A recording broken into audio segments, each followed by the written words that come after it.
నమస్తే, welcome to RTV. నేను Sachin. Telugu Bigg Boss season 9 ఎన్నో ఊహించిన ట్విస్టులు మలుపులతో ఎట్టకేలకు ఫైనల్స్ కు చేరింది. 14th వీక్ లో చివరి ఎలిమినేషన్ ప్రక్రియ ముగిసింది. డబుల్ ఎలిమినేషన్ లో భాగంగా సుమన్ శెట్టి, భరణి హౌస్ నుంచి వెళ్లిపోయారు. అయితే 2 సార్లు హౌస్ లోకి వెళ్లిన భరణి బిగ్ బాస్ సీజన్ 9 లోని హైయెస్ట్ పెయిడ్ కంటెస్టెంట్ అనే ప్రచారం జరుగుతోంది. ఇంతకీ భరణి శంకర్ రెమ్యునరేషన్ ఎంతో ఓసారి చూద్దాం. బిగ్ బాస్ సీజన్ 9 లో ఎక్కువ పేరున్న సెలబ్రిటీగా భరణి హౌస్ లోకి ఎంట్రీ ఇచ్చాడు. అందుకే ఈ సీజన్లో మిగతా వారి కంటే భరణికి ఎక్కువ రెమ్యునరేషన్ అందినట్లు టాక్ వినిపిస్తోంది. చీలా సౌశ్రవంతి సీరియల్తో మంచి గుర్తింపు తెచ్చుకున్నాడు భరణి. బుల్లితెరలో చాలా సీరియల్స్లో నటించాడు. ఇక సినిమాల్లోనూ మంచి క్యారెక్టర్స్ చేస్తూ ప్రేక్షకులని అలరించాడు భరణి. అలాగే బిగ్ బాస్ హౌస్లోనూ తనదైన స్టైల్తో గేమ్ ఆడుతూ తనకంటూ ఒక ఫ్యాన్ బేస్ని క్రియేట్ చేసుకున్నాడు భరణి. భరణికి ఉన్న ఫాలోయింగ్తో అతను టాప్ 5లో కన్ఫర్మ్ గా ఉంటాడు అనే ప్రచారం జరిగింది. కానీ ఊహించిన విధంగా భరణి ఎలిమినేట్ అవడంతో ఫ్యాన్స్ కాస్త నిరాశ వ్యక్తం చేయడం జరుగుతోంది. అయితే బిగ్ బాస్ హౌస్లో భరణిది ఇదే మొదటి ఎలిమినేషన్ కాదు. 6వ వారంలోని ఆయన ఎలిమినేట్ అయ్యారు. కానీ 2 వీక్స్ తర్వాత మళ్ళీ 8th వీక్లో హౌస్లోకి రీఎంట్రీ ఇచ్చి 6 వారాల పాటు హౌస్లో కొనసాగారు ఆయన.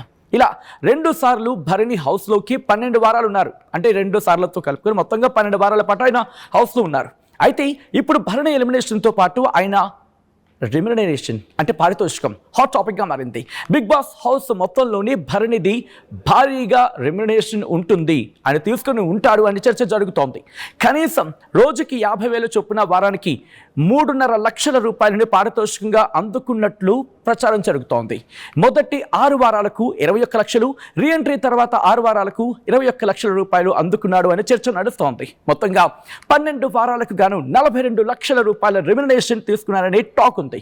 ఇలా ఈ సీజన్లోనే అత్యధిక రెమ్యునరేషన్ తీసుకున్న కంటెస్టెంట్గా భరణి నిలిచాడు అంటూ చర్చ జరుగుతోంది. ఇక్కడితో అయిపోలేదు. సుమన్ శెట్టి, భరణి ఎలిమినేషన్తో టాప్ 5 ఎవరా అనేది తేలిపోయింది. ఇటు Kalyan, Tanuja, demand, Pawan, Emmanuel, సంచన top 5లో trophy బరిలో ఉన్నారు. వీరందరికీ ప్రత్యేక స్వాగత ఎపిసోడ్లు నిర్వహించి వారి జర్నీలను బిగ్ బాస్ హైలైట్ చేయబోతున్నారు. ఇక టైటిల్ పోరు ఈ 5గురి మధ్య ఉండబోతోంది. అయితే సోషల్ మీడియా టాక్ ప్రకారం తనుజ, కళ్యాణ్ మధ్య విన్నర్ ఫైట్ ఉంటుంది అని టాక్ నడుస్తోంది. ఇక డిసెంబర్ 21న జరిగే గ్రాండ్ ఫినాలేలో బిగ్ బాస్ సీజన్ 9 ట్రోఫీ ఎవరిది అనేది తెలిపబోతోంది. మరి ఎవరా విన్నర్? మీరేమనుకుంటున్నారు? ఎవరనుకుంటున్నారు? కామెంట్ చేయండి. చరిత్ర సృష్టించినోడు ఇప్పుడు ఆ చరిత్రని తిరగరాయబోతున్నాడు. అబద్ధాల గోడల్ని బద్దలు కొట్టి నిజాలను రాగా మీ ముందుంచబోతున్నాడు.